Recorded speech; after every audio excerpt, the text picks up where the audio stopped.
Jennifer Piggott voted for Trump in the November election. Then in February, she was fired from her civil service job. Absolutely, I feel a little bit betrayed. She was among more than 125 people dismissed last month from the Treasury Department's Bureau of Fiscal Service in Parkersburg, West Virginia. There's always that back and forth conversation now. It's like, you knew this was coming, but we didn't. Like, nobody that I've talked to understood the devastation that having this administration in office would do to our lives. No kings, no tyrants, no kings, no tyrants. The cuts have shaken up a community that overwhelmingly voted for Trump. He won West Virginia with 70% of the vote, one of his biggest victories.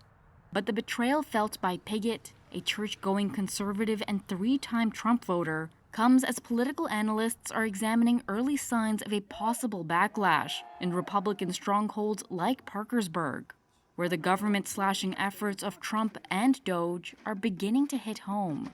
Elon Musk has basically taken over our government and has calling the shots, unfortunately, it seems to be.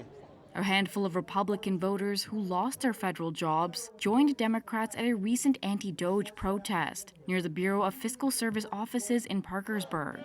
But the federal job losses in the state could soon extend beyond the BFS building, says West Virginia University economics professor John Deskins. West Virginia is at the very top of the states in terms of the federal workforce as a share of total workforce in the state. So if the federal layoffs happen, if they hit West Virginia, we stand to suffer a disproportionate share when those jobs disappear, when that income disappears, when that spending leaves the state economy.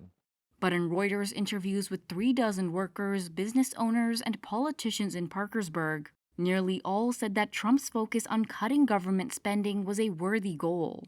And Reuters Ipsos polling shows Americans' attitude toward Trump are so far essentially unchanged since he began firing federal workers in February. As of this week, his approval rating was holding steady at 44%. Cutting costs and waste and fraud and.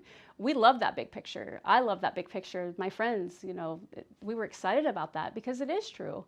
But again, I can't help but go back to the fact that what is the decisions that you're making right now solving in the big picture? It just, so the concept of voting for that again, voting for Elon Musk essentially to wreck people's lives, I can't do it.